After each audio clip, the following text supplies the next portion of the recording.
This is the Montgomery course at the Max Royale, and literally just through those trees is the driving range, and I've just been on there giving a golf lesson to Cahit. He's the general manager here. We were chatting at the bar, speaking about his golf swing, and he said, do you want to give me a golf lesson? I said, absolutely fine. We went down to the range, I changed his golf swing. He was hitting so much better, and I'll share with you what we did. There was kind of 3 stages that we went through, and it's really going to help you because he had a common problem which is going to be plaguing so many of you. So what was his golf swing like? And then we'll go through those 3 stages that we kind of did. Well, in the bar, he was telling me that he was leaking his driver out to the right, sort of fades and slices and lacking a bit of distance. And he was getting the same sort of pattern with his irons as well. And he said to me that he just felt like he wasn't striking it well, and he kept falling off the golf ball. That was his word to me. He kept falling off the golf ball. Yours is this. I'm cutting. Yeah, yeah. And it's because these are going backwards. If that club swings towards the target, there, okay, watch what happens if I back my hips up. As soon as I back my hips up, it starts to sort of drag it sort of across this way. And within a few swings, I could see exactly what the problem was, and so we went about tackling it. So what he actually did, he had the club face open at the top of his backswing. So the club face was pointing too much towards the sky. And what I explained to him was that when the club face is open, the ball is likely to curve off to the right. So if that was all he had in his golf swing, that open face, everything would just go to the right. So what he actually did, he was subconscious, but his kind of natural talent, skill, golfing ability kicked in. And this wasn't, I say, a conscious thought, but he had developed a downswing which kind of made the best of that open club face.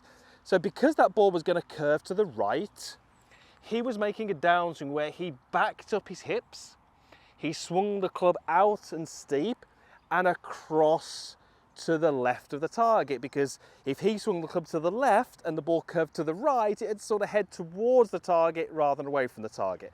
And it kind of worked. He hit a few fades, but the odd one was fading off too much, and he hit a couple of pulls as well. And that's exactly why, if I sort of demonstrate this golf swing, that's exactly why he felt like he was falling back off the shot this way, because that was him making room for that club to kind of move across the golf ball.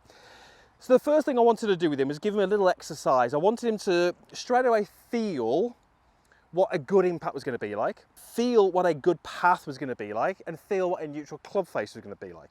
Really key for him to kind of latch onto that really early, because I needed him to be aware of what impact should be like. So as we're going through the lesson, he's got this almost vision of where we're trying to get to. So this was the drill I gave him. I asked him to set up, and I wanted him to keep his head in place, push his hips forwards, push his hands forwards. Pre-setting impact, hips are going forwards. In the backswing, all I told him to do was keep the club face pointing down towards the ground. So when he did that, he set up in this way, made a little backswing. As he's about to start down, what has he got? Club face was under control, hips were forward. Those are the really key elements that you need in his golf swing. Okay, hips forward. Yeah. Hands forward. Yes.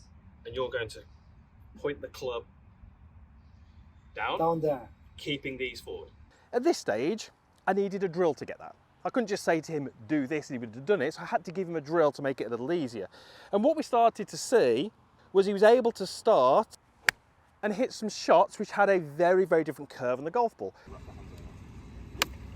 There we go. Beautiful, really good. Now, this was a drill at this stage, but straight away, he could see the ball behaving differently.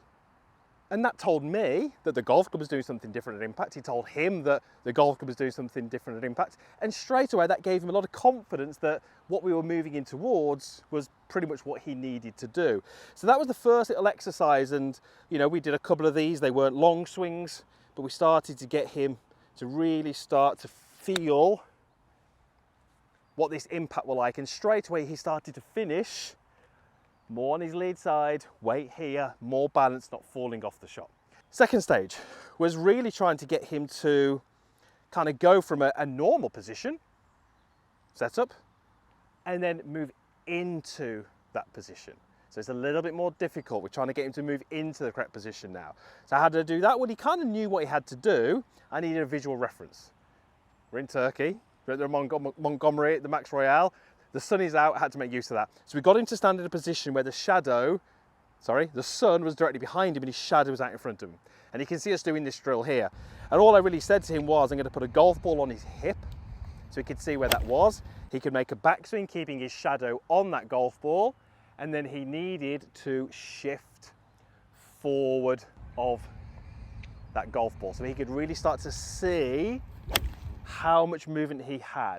And obviously, because this was new, some of those times when he did it, he wasn't shifting enough, even though he felt like he was. So that was a great visual for him, because rather than me telling him he'd done it correct or he hadn't done it correct, he could see, based on that visual, just the movements that he was making. Really powerful to have that visual and have it instantly being fed back to you. So we asked him to just take a setup and make some swings where, you know, we were asking him to do this, keep the club face what he felt was closed and start to move, you know, his weight and his hips kind of forward in the downswing. And he started to get these golf swings where he was making really nice movements and finishing in these really strong positions. I was really encouraged by the movements that he was making.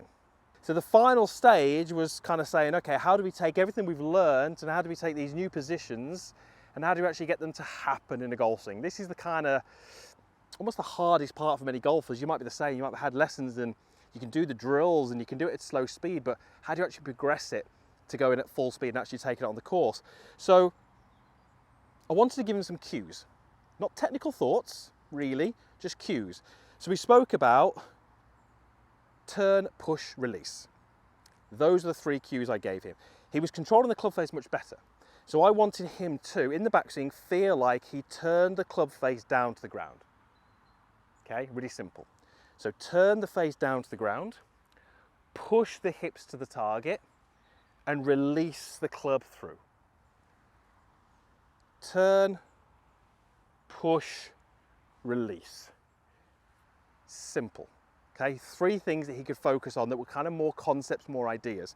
And as soon as we did that, look, every shot wasn't great. He hit a few ropey ones, he hit a few heavy, a few thin, he hit a few pulls, but he started to hit some that were probably as good as that one there. They were kind of pretty straight ball flight. He hit a couple of right to left shots, he hit some straight ones, and he started to be able to make those movements in a golf swing.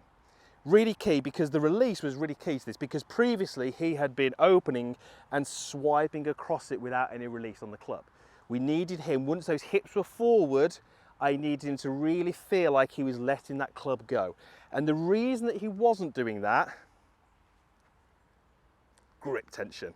Okay, as soon as I grabbed the club shaft and I was making the movements of the club, I could feel just how tense he was through his arms.